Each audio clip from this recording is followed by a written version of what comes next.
കേരള ബ്ലാസ്റ്റേഴ്സിന്റെ ആരാധകരായിട്ടുള്ള നിങ്ങൾക്ക് എല്ലാവർക്കും ഇന്നത്തെ മീറ്റ് ദ ബ്ലാസ്റ്റേഴ്സ് എന്ന് പറയുന്ന പരിപാടി ഇഷ്ടപ്പെട്ട? സത്യസന്ധമായിട്ട് അഭിപ്രായം പറയാനാണെങ്കിൽ എനിക്ക് വലുതായിട്ട് ചുയിച്ചൊന്നുമില്ല. ആരാധകരുടെ ഭാഗത്തുനിന്നും വളരെ വലിയ പാർട്ടിസിപ്പേഷൻ ഉണ്ടായി എന്നതിനപ്പുറത്തേക്ക് ഈ ഒരു പരിപാടി വളരെ വലിയ നിലവാരം പുലർത്തിയതായിട്ട് എനിക്ക് തോന്നുന്നില്ല. അതിൽ ആദ്യത്തെ കാര്യം ആ ഒരു സ്ട്രീമിംഗ് ക്വാളിറ്റി തന്നെയാണ്. അപ്പോൾ വിചാരിക്കും ഞാൻ ഈ വീഡിയോ ചെയ്യുന്നതിനകത്ത് എന്താണ് ക്വാളിറ്റി, ഇടയ്ക്കിടയ്ക്ക് സൗണ്ടും കാര്യങ്ങളൊക്കെ പോകുമല്ലോ. ഞാനല്ലല്ലോ ബ്ലാസ്റ്റേഴ്സ്, ഞാനിതൊരു എൻ്റർടൈൻമെൻറ്റ് പർപ്പസ്, പിന്നെ നിങ്ങൾക്കിടയിലൊരു ഇൻട്രാക്ഷൻ, ആ ഒരു സംഭവം വെച്ചിട്ടാണ് ഞാനിത് കൊണ്ടുപോകുന്നത്. ഇതങ്ങനെ പ്രൊഫഷണലൊന്നും ആയിട്ടില്ല, ഇതുവരെ ആക്കണം എന്ന് ഞാൻ ഇടയ്ക്ക് വിചാരിക്കാറുണ്ട്. പക്ഷേ വീണ്ടും ഒരു എൻ്റർടൈൻമെൻറ്റ് മൂഡിലാണ് സാധനം പോകുന്നത്. അതുകൊണ്ട് ഇതിനെയും തമ്മിൽ കമ്പയർ ചെയ്യരുത്. അപ്പോൾ നമുക്ക് കുറ്റം പറയാൻ എന്താണ് അർഹത എന്ന് ചോദിച്ചു കഴിഞ്ഞാൽ, ഈ ഒരു സ്ട്രീമിംഗ് ഒക്കെ വേറെ ആരാണെങ്കിലും നന്നായിട്ട് നടത്തിയേനെ. പിന്നെ ആങ്കറിങ്ങിനെ കുറിച്ച് ഞാൻ കൂടുതലൊന്നും പറയുന്നില്ല, ഒരുവിധം കൊള്ളായിരുന്നു എന്ന് പറയാം.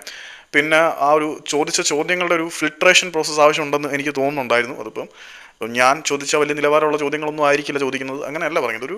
ഒരു ജെനുവിൻ ഫിൽട്രേഷൻ കാര്യങ്ങൾ ഉണ്ടായിരുന്നേ കൊള്ളായിരുന്നു. പിന്നെ രാഹുൽ കെപ്പിയുടെ ഗട്ട്സിനെ സമ്മതിക്കണം. ടു ബി ഫ്രാങ്ക്, ഈ രാഹുൽ ആരായാലും അങ്ങനെ ഈ ബംഗളൂരുവിനെതിരെയുള്ള കളിക്ക് ഇവർ തോക്കണമെന്നും പറഞ്ഞ് കളിക്കുന്നൊന്നും അല്ലല്ലോടെ. ആക്ച്വലി അവരെ കൊണ്ട് പറ്റുന്നതിൻ്റെ മാക്സിമം നോക്കുന്നുണ്ട്. നിങ്ങൾ എഫേർട്ട് എടുക്കുന്നില്ല എന്ന് പറയുന്ന അവരോട് ചെയ്യുന്ന ഒരു വഞ്ചനയാണ്. അവർക്ക് ചെയ്യാൻ പറ്റുന്നതിനൊരു പരിധിയുണ്ട്. നമ്മൾ തന്നെ ഈ ലോക്കൽ ടൂർണമെൻറ്റ് കളിക്കുന്ന സമയത്ത് നമ്മൾ നമ്മുടെ മാക്സിമം എഫേർട്ട് എടുത്തു എന്ന് പറഞ്ഞിട്ട് ജയിക്കണം എന്നൊന്നുമില്ല എല്ലാ തവണയും. സോ അതൊരു ഡിസ്റെസ്പെക്റ്റായിട്ട് എനിക്ക് തോന്നി.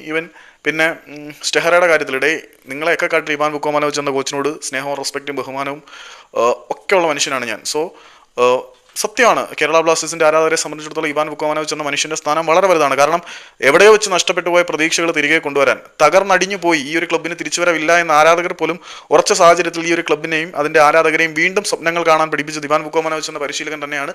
അതിനൊന്നും ഇവിടെ ആർക്കും യാതൊരു വിധത്തിലുള്ള സംശയങ്ങളും ഇല്ല.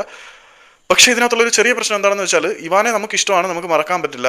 അപ്പം എപ്പോഴും മിഖായൽ സ്റ്റെഹറയോട് ഇവാൻ വുക്കോമാനോവിച്ചിന്റെ കാര്യം മെൻഷൻ ചെയ്യുമ്പം അത് പുള്ളിക്ക് ഉണ്ടാക്കുന്ന പ്രഷർ വളരെ വലുതായിരിക്കും. അത് ഒരു നെഗറ്റീവ് സംഭവമായിട്ട് എനിക്ക് തോന്നുന്നുണ്ട്. പിന്നെ ആരാധകർക്കിടയിലേക്ക് ഒരു ക്വാളിറ്റി കുറഞ്ഞ അങ്ങനെയൊന്നല്ല പറയുന്നത്. കേരള ബ്ലാസ്റ്റേഴ്സിന്റെ ആരാധകർക്ക്, സാധാരണക്കാരായിട്ടുള്ള ആരാധകർക്ക് അഫോർഡ് ചെയ്യാൻ പറ്റുന്ന വിലയ്ക്ക് ജേഴ്സി ഇറക്കി എന്നുള്ളത് വളരെ നല്ലൊരു ജസ്റ്ററായിട്ട് നമുക്ക് വേണമെങ്കിൽ വിലയിരുത്താം.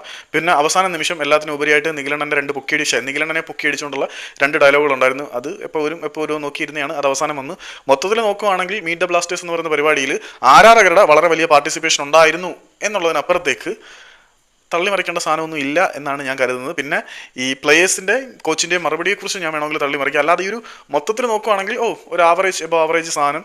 ആരാധകരുടെ പാർട്ടിസിപ്പേഷൻ വേറെ ലെവലായിരുന്നു. അതിനകത്ത് നമ്മൾ സമ്മതിച്ചേ പറ്റൂ. പക്ഷേ ഓർഗനൈസേഷൻ എത്രമാത്രം മികച്ചതാണ് എന്ന് ചോദിച്ചു കഴിഞ്ഞാൽ പോരായിരുന്നു എന്ന് തന്നെ പറയാം. ഈ ആരാധകരെ ഓർഗനൈസ് ചെയ്ത് കൊണ്ടുവന്നൊന്നുമല്ല, അത് വേറെ കാര്യം. ഇവിടെ ബ്ലാസ്റ്റേഴ്സുമായിട്ട് ബന്ധപ്പെട്ടൊരു പോസ്റ്റ് ഇട്ട് കഴിഞ്ഞാൽ അവിടെ ആൾ കൂടും. സോ ഈ ആരാധകർ വന്നത് ഓർഗനൈസേഷൻ്റെ മികവായിട്ടൊന്നും കാണേണ്ട കാര്യമില്ല. ഈ ഒരു പ്രോഗ്രാമിൻ്റെ ഓർഗനൈസേഷൻ പരിപാടിയെക്കുറിച്ച് നിങ്ങളുടെ അഭിപ്രായം നിങ്ങൾ കമൻറ്റ് ചെയ്തു.